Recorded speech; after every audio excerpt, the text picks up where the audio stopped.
Covid എഫക്റ്റിൽ നിന്ന് വിനോദസഞ്ചാര മേഖല കരകയറുന്നു. ഇത്തവണത്തെ സീസണിൽ കൊച്ചിയിൽ വിനോദസഞ്ചാരികളുടെ എണ്ണത്തിൽ ഗണ്യമായ വർധനവാണ് രേഖപ്പെടുത്തുന്നത്. സെപ്റ്റംബർ മുതൽ മാർച്ച് വരെ നീളുന്ന സീസണിൽ പൈതൃക വിനോദസഞ്ചാര മേഖലകളായ ഫോർട്ട് കൊച്ചി, മട്ടാഞ്ചേരി എന്നിവിടങ്ങളിൽ ഉൾപ്പെടെ കഴിഞ്ഞ സീസണേക്കാൾ കൂടുതൽ സഞ്ചാരികളാണ് എത്തിക്കൊണ്ടിരിക്കുന്നത്. വിദേശ ആഭ്യന്തര വിനോദസഞ്ചാരികളും ഇതിലുൾപ്പെടും. സംസ്ഥാനത്തും കൂടുതൽ ആളുകൾ എത്തിയത് കൊച്ചിയിൽ തന്നെയാണ്.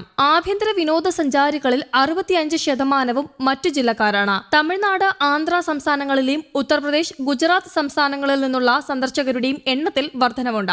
വാട്ടർ മെട്രോ പുതിയ ഡെസ്റ്റിനേഷൻ. മറ്റു ജില്ലകളിൽ നിന്നും കൊച്ചിയിലെത്തുന്ന കുടുംബങ്ങൾ ഏറ്റവും ഇഷ്ടപ്പെടുന്നത് വാട്ടർ മെട്രോ യാത്രയാണ്. ഹൈക്കോടതി ജെട്ടിയിൽ നിന്നും വൈപ്പിനിലേക്കും ഫോർട്ട് കൊച്ചിയിലേക്കുമുള്ള ബോട്ടുകളിൽ കൊച്ചി കായലിന്റെ ഭംഗി നുകരാനാണ് തിരക്കത്രയും. തമിഴ്നാട്ടിൽ നിന്നുള്ള വിനോദസഞ്ചാരികൾ പൈതൃക കേന്ദ്രങ്ങൾക്ക് പുറമെ ചോറ്റാനിക്കര, ആലുവ, മണപ്പുറം, എറണാകുളത്തപ്പൻ ക്ഷേത്രം തുടങ്ങിയ തീർത്ഥാടന കേന്ദ്രങ്ങളും സന്ദർശിക്കുന്നു. സുഖചികിത്സയ്ക്ക് അറബികൾ. മധ്യേഷ്യൻ രാജ്യങ്ങളിൽ നിന്ന് ആയുർവേദ ചികിത്സയ്ക്കായി ജില്ലയിലെത്തുന്നവരുടെ എണ്ണത്തിലും വൻ വർധനവാണുള്ളത്. UAE, സൗദി അറേബ്യ, ഖത്തർ തുടങ്ങിയ രാജ്യങ്ങളിൽ നിന്ന് ഈ സീസണിൽ കൂടുതൽ സന്ദർശകരാണ് എത്തിയത്. കൂത്താട്ടുകുളം ഉൾപ്പെടെയുള്ള പ്രദേശങ്ങളിലെ ആയുർവേദ കേന്ദ്രങ്ങളിലേക്കായിരുന്നു വരവ്. അതേസമയം ചാർട്ടേഡ് ഫ്ലൈറ്റുകളിലും ക്രൂയിസുകളിലും പ്രതീക്ഷിച്ചതുപോലെ വിദേശികളുടെ ഒഴുക്ക് ഉണ്ടായില്ല.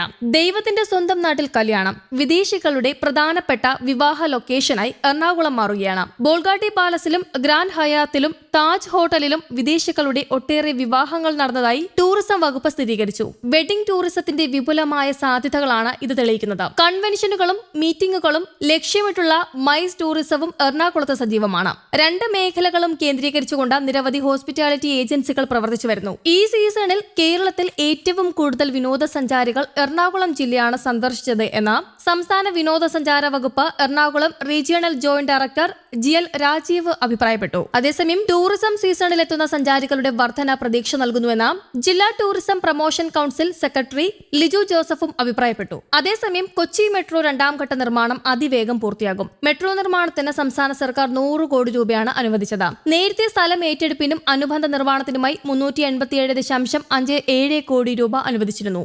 നിർമ്മാണം പുരോഗമിക്കുന്ന ഘട്ടത്തിലാണ് 100 കോടി കൂടി നൽകുന്നത്. കലൂർ ജവഹർലാൽ നെഹ്റു സ്റ്റേഡിയം മുതൽ കാക്കനാട് ഇൻഫോ പാർക്ക് വരെയാണ് കൊച്ചി മെട്രോ 2ാം ഘട്ട നിർമ്മാണം. മെട്രോ 2ാം ഘട്ടത്തിൽ ട്രാക്കിനായുള്ള സ്ഥലം പൂർണ്ണമായും ഏറ്റെടുത്തു കഴിഞ്ഞു. ഇവിടെ നിർമ്മാണ പ്രവർത്തനങ്ങൾ പുരോഗമിക്കുകയാണ്. 6.8 കിലോമീറ്റർ ദൂരം വയഡക്ട് നിർമ്മാണമാണ് നിലവിൽ നടക്കുന്നത്. Seaport, airport road, civil station, info park, Kakkanad SEZ ഭാഗങ്ങളിലായിട്ടാണ് വയഡക്ട് നിർമ്മാണം നടക്കുന്നത്. സെപ്റ്റംബറിൽ ആരംഭിച്ച 2ാം ഘട്ട നിർമ്മാണ പ്രവർത്തനങ്ങളിൽ വിവിധയിടങ്ങളിൽ സ്റ്റേഷൻ നിർമ്മാണത്തിനുള്ള പൈലിംഗ് പ്രവർത്തികൾ പൂർത്തിയാക്കിയിട്ടുണ്ട്. ആലിൻ ചുവട്, വാഴക്കാല, സെസ് എന്നിവിടങ്ങളിലായാണ് സ്റ്റേഷൻ പൈലിംഗ് പൂർത്തിയായത്. പാലാരിവട്ടം, കിൻഫ്ര എന്നിവിടങ്ങളിൽ പൈലിംഗ് പുരോഗമിക്കുകയുമാണ്. 1961 പൈലുകളിൽ 224 എണ്ണമാണ് സ്ഥാപിച്ചത്. കളമശ്ശേരിയിൽ കാസ്റ്റിംഗ് യാർഡിന്റെ നിർമ്മാണം പൂർത്തിയാക്കി. ഗാർഡർ, പിയർ ക്യാപ് തുടങ്ങിയവയുടെ നിർമ്മാണം ഇവിടെ തുടങ്ങിയിട്ടുണ്ട്. സ്റ്റേഷനുകളുടെ 60% സ്ഥലം ഏറ്റെടുത്ത് മെട്രോയ്ക്ക് കൈമാറി കഴിഞ്ഞു. ശേഷിക്കുന്ന സ്റ്റേഷനുകളുടെ സ്ഥലം റവന്യൂ വകുപ്പും ഏറ്റെടുത്തിട്ടുണ്ട്. അധികം വൈകാതെ തന്നെ ഇവയും മെട്രോയ്ക്ക് കൈമാറുന്നതായിരിക്കും. News desk, Kerala Kaumudi.